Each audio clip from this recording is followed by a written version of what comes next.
അപ്പോൾ നമ്മൾ 1819 കണ്ടത് ദൈവത്തിൻ്റെ ജഡ്ജ്മെൻറ്റ് ഓൺ ബാബിലോൺ. ഇവിടെ നമ്മൾ കാണുന്നത് സെലിബ്രേഷനാണ്. അത് കഴിഞ്ഞ് പിന്നെ ജഡ്ജ്മെൻ്റ് ഉണ്ട്.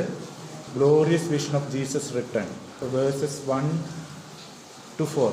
അത് കഴിഞ്ഞിട്ട് രണ്ടാമത്തത് 5 തൊട്ട് 10 വരെ അനൗൺസ്മെൻ്റാണ്.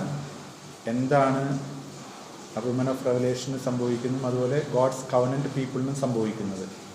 പിന്നെ 11 തൊട്ട് 22 വരെ glorious vision of Christ return and his victory over the beast, false prophet and others in the last battle at the end of history. അപ്പോൾ ഇവരെയാണ് ഇവിടെ ഇല്ലാണ്ടാക്കുന്നത്. ആരൊക്കെയാണ്? ബീസ്റ്റ്, ഫാൾസ് പ്രോഫറ്റ്, അങ്ങനത്തെ ലാസ്റ്റ് ബാറ്റിലാണ് ഇവിടെ നടക്കുന്നത്. 1-ാം വചനം വായിക്കാം.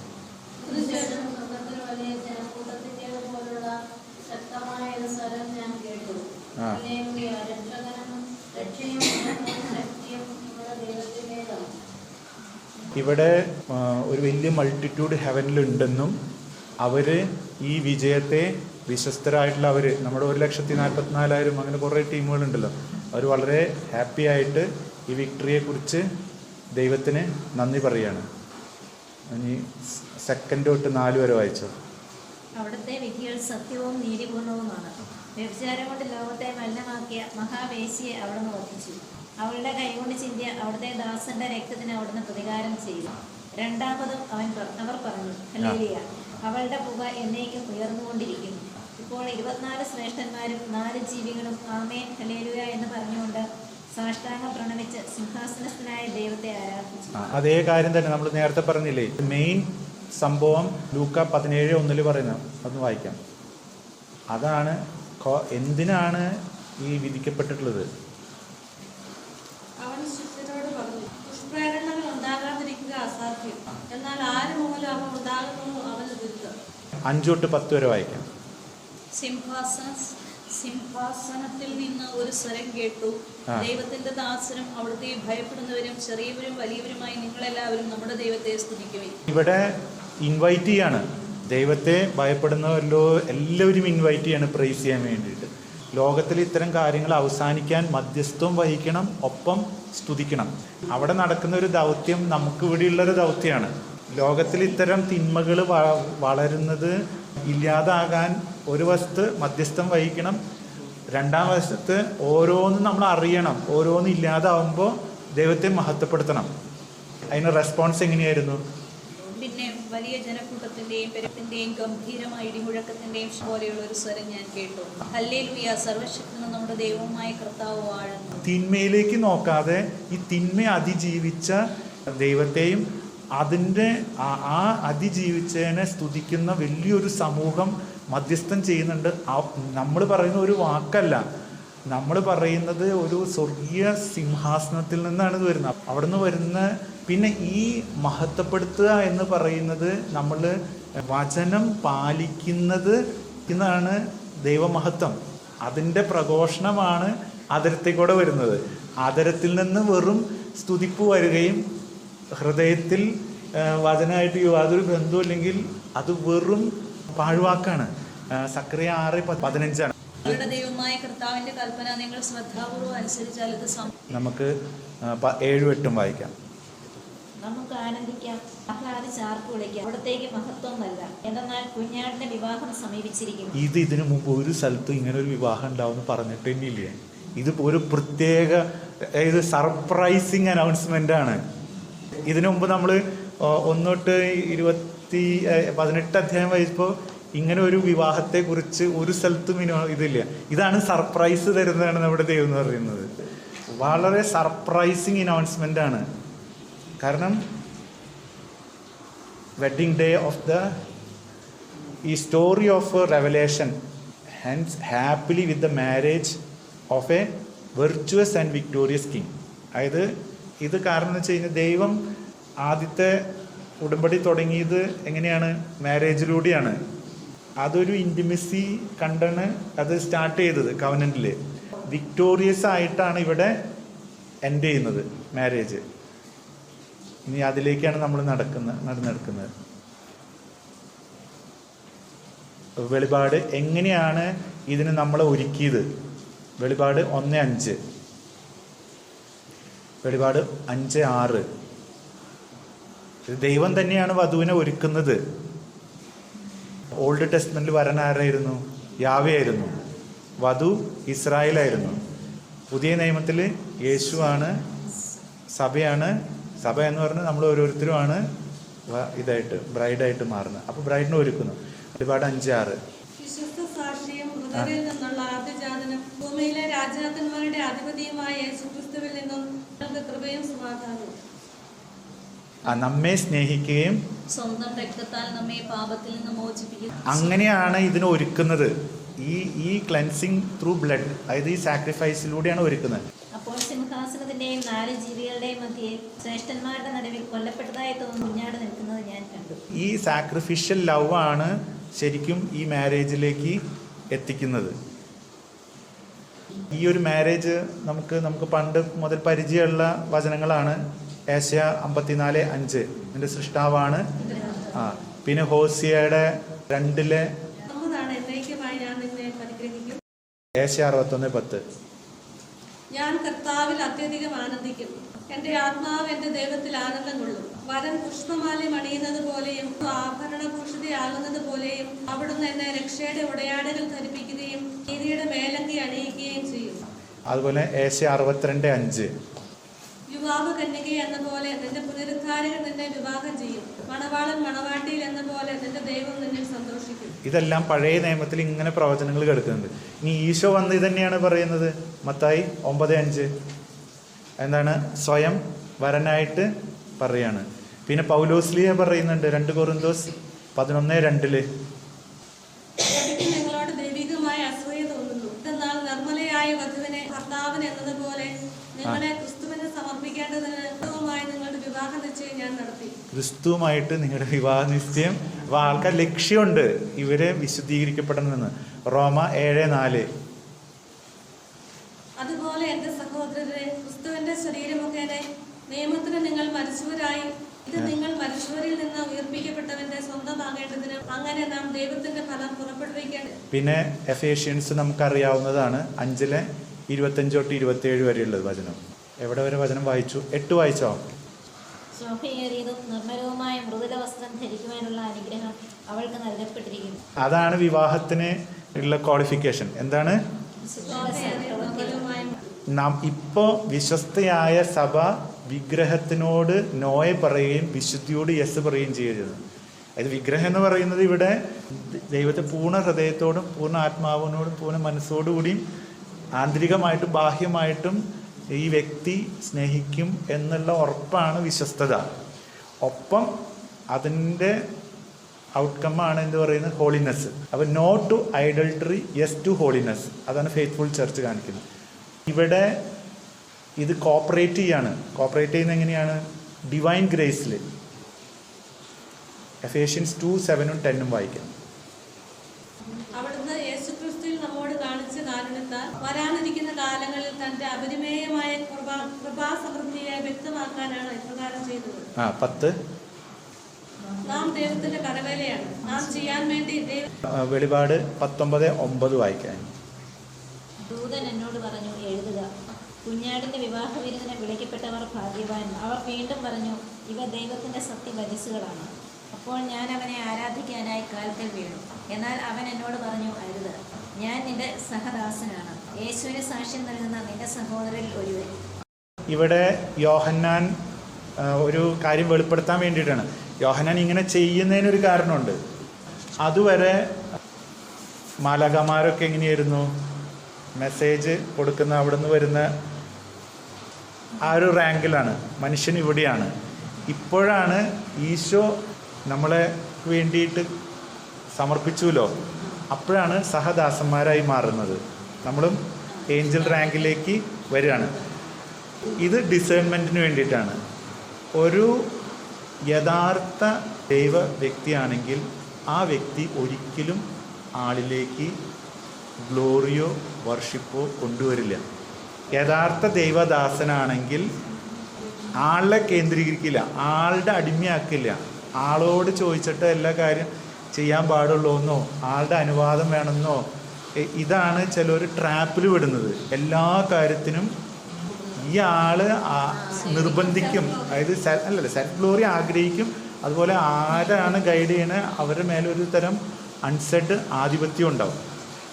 ഇവിടെ നമ്മുടെ റോളാണ് നമുക്ക് കൃത്യം. രണ്ട് സത്യങ്ങൾ ഈ വേറൊരു പ്രാവശ്യം കൂടി ഇത് വരുന്നുണ്ട്, ഈ വർഷിപ്പ് ചെയ്യുന്ന കാര്യം വരുന്നുണ്ട്. ഇതിനു മുമ്പ് നമുക്ക് ഈ മാലാകാരാധന എന്നും സഭയിൽ കടന്നുകൂടിയിട്ടുള്ള ഒരു വലിയൊരു തിന്മയാണ്. അത് ഓരോ കാലഘട്ടത്തിൽ മാറി മാറി വരുന്നുണ്ട്. നമുക്ക് ആ ഭാഗം ഒന്ന് വായിക്കാം. വെളിപാടിൻ്റെ 22:8 മുതൽ 10 വരെയുള്ള വചനങ്ങൾ. യോഹന്നാനായ ഞാൻ ഇത് കേൾക്കുകയും കാണുകയും ചെയ്തു. ഇവ കേൾക്കുകയും കാണുകയും ചെയ്തപ്പോൾ ഇവ കാണിച്ചു തന്ന ദൂതനെ ആരാധിക്കാൻ ഞാൻ അവന്റെ കാൽക്കൽ വീണു.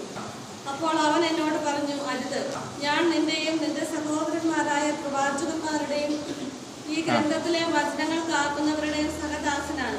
ഇനി നമുക്ക് എന്തുകൊണ്ടാണ് യോഹന്നാൻ ഇങ്ങനെ ചെയ്തത് എന്നുള്ള ഒരു ക്വസ്റ്റ്യന് നമുക്ക് ഉൽപ്പത്തി 18:2 വായിച്ചു നോക്കാം. അവൻ തലയുയർത്തി നോക്കിയപ്പോൾ 3 ആളുകൾ തനിക്കെതിരെ നിൽക്കുന്നത് കണ്ടു. അവരെ കണ്ട് അവൻ കൂടാരവാതിൽക്കൽ നിന്ന് എഴുന്നേറ്റ് അവരെ എത്തേൽക്കാൻ ഓടിച്ചെന്ന് നിലംപറ്റത്താണ് അവരെ. ഇതാണ് യോഹന്നാൻ ഇവിടെ ചെയ്യുന്നത്. പക്ഷെ അന്ന് അവരുടെ റാങ്കും ഇന്ന് അവർക്കുള്ള റാങ്കും വ്യത്യാസമുണ്ട്. ഒരു സത്യം ഇവിടെ വ്യക്തമാക്കുന്നത് എന്താണ്? ഇതാണ് ഈ 2 ട്രൂത്ത് നമ്മൾ ഇതിനകത്ത് എടുക്കാനുണ്ട്. ഇത് നമ്മുടെ ശുശ്രൂഷയിൽ ആവശ്യമുള്ളൊരു വെളിച്ചമാണ് ഇവിടെ ഉള്ളത്. ഒന്ന്, അവർ മാനിഫെസ്റ്റ് ചെയ്യുന്നുണ്ട് എക്സ്ട്രാ ഓർഡിനറി ഡിവൈൻ ഗ്ലോറി. അതുപോലെ റെവലേഷൻ ഹി ബ്രിങ്സ്. 2 ഒരേ ഇതിലാണ് പറയുന്നത്. ഈ സെക്കൻഡാണ് ആൾ ഫെലോ സെർവൻറ്റുമാണ്. നമ്മളിൽ തന്നെ ഒരാളെടുക്കുക. ഒരാൾ വളരെ കൃപയുള്ള ആളാണ്. ആൾക്ക് വളരെയധികം മെസ്സേജും ഉണ്ട്, അതുപോലെ വളരെ പവർഫുള്ളാണ് എന്ന് വിചാരിക്കുക. അപ്പുറത്തെ ആൾക്ക് ചിലപ്പോൾ ഒന്നും ഉണ്ടാവില്ല. പക്ഷേ നമ്മൾ ആരാണ്? ഫെലോ സെർവൻ്റാണ്. നമ്മൾ ഒരേ സമയത്ത് ഗ്രേറ്റാണ്, ഒരേ സമയത്ത് സെർവൻറ്റുമാണ്. എങ്ങോട്ട് കണക്ട് ചെയ്യുമ്പോൾ? സൂപ്പർ നാച്ചുറൽ റെലത്തെ കണക്ട് ചെയ്യുമ്പോൾ നമുക്കൊരു ദൗത്യം. നമ്മുടെ കൂടെയുള്ളവരെല്ലാം അവർ ചിലപ്പോൾ വളർന്നുണ്ടാവില്ല. നമ്മൾ വിചാരിക്കുന്ന പോലെ ഒരു സ്ഥലത്തും എത്തിയിട്ടുണ്ടാവില്ല. പക്ഷെ അവരും നമ്മുടെ റാങ്ക് ദൈവ കാഴ്ചയിൽ റാങ്കുകൾക്ക് വ്യത്യാസമുണ്ട്. അത് സ്വർഗത്തിൽ ഇവിടെയുണ്ട്. അത് ഏത് ഭാഗത്തേക്കാണ്? അവരിൽ പ്രവർത്തിക്കുന്ന തേജസ്സിന് വ്യത്യാസമുണ്ട്. പക്ഷെ അവർ സെർവൻ്റാണ്. അവിടെയാണ് ഹ്യൂമിലിറ്റിയും സർവീസും ചേർന്ന് പോകുന്നത്. എത്ര ഹൈയിൽ വളർത്തിയാലും ഒരു വചനമില്ലേ, പ്രഭാഷകൻ 3 വായിച്ചോ.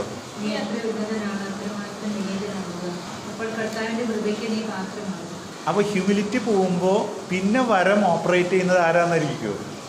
മറ്റൊന്നായിരിക്കും. റോമ 11:29 നോക്കി. എന്തെന്നാൽ ദൈവത്തിന്റെ ദാനങ്ങൾ പിൻവലിക്കപ്പെടാവുന്നതല്ല. അതായത് ദൈവം അത് പിൻവലിക്കില്ല. പക്ഷെ ആള് അവിടെ ഉണ്ടാവണമെന്നില്ല. ആ സ്ഥലത്ത് ഓപ്പറേറ്റ് ചെയ്യുന്നത് അതാണ് ഈ കോ എക്സിസ്റ്റ് ചെയ്യുന്നത്. അതായത് പരിശുദ്ധാത്മാവ് ഡീസൻ്റ് ആയതുകൊണ്ട് സൈലൻ്റ് ആവും. ഇവൻ ഈ എളിമ പോകുന്നതോടുകൂടി സൈലൻ്റ് ആവും. അപ്പോൾ ആര് കയറി പണി തുടങ്ങും? അപ്പോൾ ഇവിടെയാണ് ഫെലോ സെർവൻറ്റിൻ്റെ. ഇനിയാണ് നമ്മൾ അടുത്ത ഒരു സെക്ഷനിലേക്ക് പോകുന്നത്, ജഡ്ജ്മെൻറ്റിനെ കുറിച്ച്. ഇപ്പോൾ 3 ജഡ്ജ്മെൻറ്റ് സീൻസാണ് നമ്മൾ കാണാൻ പോകുന്നത്. 19:11 തൊട്ട് 21 വരെ judgement of the 2 beast and their allies. പിന്നെ ജഡ്ജ്മെൻറ്റ് ഓഫ് സേറ്റൻ 20:1 തൊട്ട് 10 വരെ. 20:11 തൊട്ട് 15 വരെ judgement of the dead and of death itself. വെളിപാട് 19:11 തൊട്ട് 16 വരെ വായിക്കാം. സ്വർഗ്ഗം തുറക്കപ്പെട്ടതായി ഞാൻ കണ്ടു. ഇതാ ഒരു വെള്ള കുതിര. അതിന്റെ പുറത്തിരിക്കുന്നവൻ വിശ്വസ്തനെന്നും സത്യവാനെന്നും വിളിക്കപ്പെടുന്നു. അവൻ നീതിയോടെ വിധിക്കുകയും പടപരുതുകയും ചെയ്യും. അവന്റെ മിഴികൾ തീനാളം പോലെ. അവന്റെ ശിരസിൽ അനേകം കിരീടങ്ങൾ. അവന് ആലേഖനം ചെയ്യപ്പെട്ട ഒരു നാമമുണ്ട്. അത് അവനല്ലാതെ മറ്റാർക്കും അറിഞ്ഞുകൂടാ. അവൻ രക്തത്തിൽ മുക്കിയ മേലങ്കി ധരിച്ചിരിക്കുന്നു. അവന്റെ നാമം ദൈവവചനം എന്നാണ്. സ്വർഗീയ സൈന്യങ്ങൾ നിർമ്മലവും ധവളവുമായ മൃദുല വസ്ത്രങ്ങൾ അണിഞ്ഞ് വെള്ളക്കുതിരകളുടെ പുറത്ത് അവനെ അനുഗമിക്കുന്നു. ബുക്ക് ഓഫ് റെവലേഷനിൽ ജീസസ് സ്വയം റിവീൽ ചെയ്യുന്ന വളരെ ഡിവൈൻ വേസ്. നമ്മൾ ചാപ്റ്റർ 1 എന്താ കണ്ടത്? Son of man and risen one. Chapter 5 എന്താ കണ്ടത്? കൊല്ലപ്പെട്ട കുഞ്ഞാട്. ചാപ്റ്റർ 12 എന്താ കണ്ടേ? Male child to rule the nation. ഇവിടെ നമ്മൾ എന്താ കാണുന്നത്?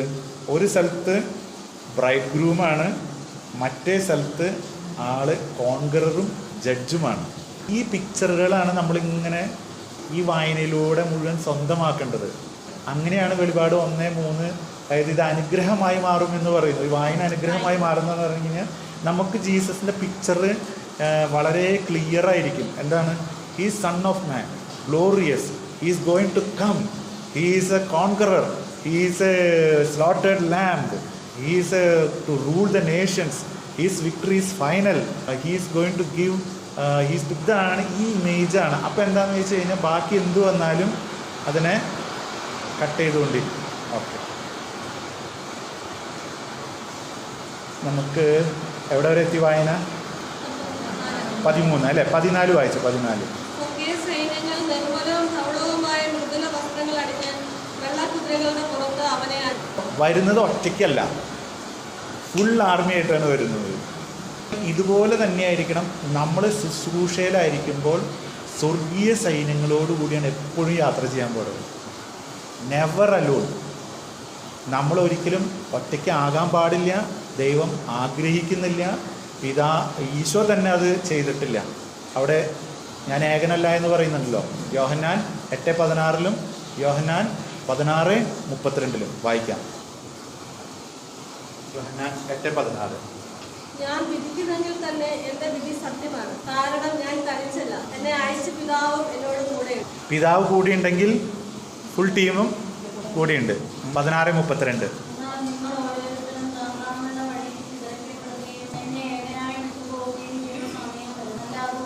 വന്നു കഴിഞ്ഞു. എങ്കിലും ഞാൻ ഏകനല്ല. എത്രമാത്രം നമ്മൾ ഈ ലോകത്തിൽ നമ്മൾ പറഞ്ഞല്ലോ, ചപ്പും ചവറും, അത് പറഞ്ഞിരുന്നു, ആ വചനം പറഞ്ഞിരുന്നില്ലേ? അങ്ങനെ ആക്കപ്പെടുമ്പോൾ ഉണ്ടാകുന്ന ഏറ്റവും വലിയ ഫീലിംഗ് ആണ് ഏത്? ഇത് ആ ഒരു തോട്ട് റെല്ലത്തിൽ പോലും അത് അനുവദിക്കരുത്. അത് എൻട്രി ഉണ്ടാക്കും. ഇല്ല, ഞാൻ ഒറ്റയ്ക്കല്ല. ഓക്കെ, 15 വായിക്കാം. അവന്റെ വായിൽ നിന്ന് മൂർച്ചയുള്ള ഒരു വാൾ പുറപ്പെടുന്നു, സർവ്വജനതകളുടെ മേൽ അത് പതിക്കും, ഇരുമ്പ് തണ്ടുകൊണ്ട് അവരെ ഭരിക്കും. സർവശക്തനായ ദൈവത്തിന്റെ ഉഗ്രകോപത്തിന്റെ മുന്തിരിച്ചക്ക അവൻ ചവിട്ടുകയും ചെയ്യും.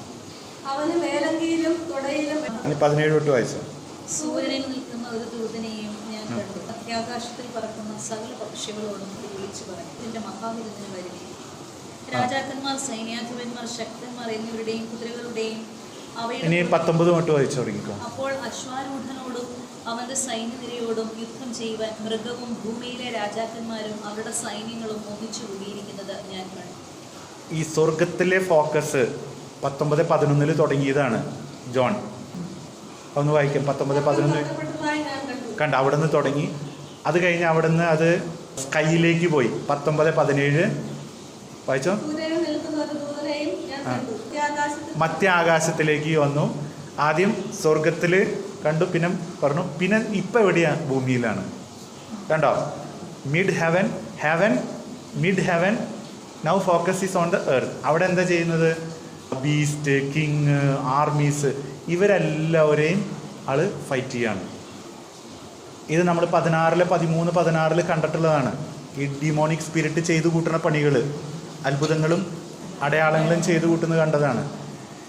17 12 തൊട്ട് 24 വരെയുള്ള 10 രാജാക്കന്മാരെ കുറിച്ച് നമ്മൾ കണ്ടതാണ്.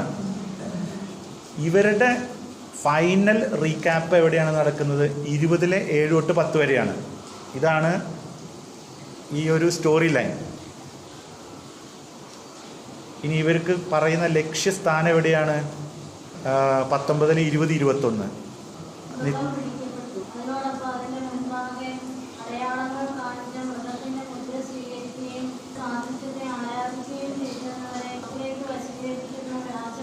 ഇവരെല്ലാം നശിപ്പിച്ചു. ആരൊക്കെ തട്ടിക്കളഞ്ഞു? ബാബിലോണിനെ തട്ടിക്കളഞ്ഞു, കള്ളപ്രവാചകന്മാരെ തട്ടിക്കളഞ്ഞു. മൃഗത്തിൻ്റെയും കാര്യം കഴിഞ്ഞു. ഇനി ആരോ ബാക്കിയുള്ളത്? വളരെ ഓർഡർലിയാണ് വരുന്നത്. ആരോ വരെയാണ്? സാത്താനും മരണം ബാക്കിയെടുക്കുന്നുണ്ട്. അതാണ് 20-ാം അധ്യായത്തിൽ നമ്മൾ കാണുക.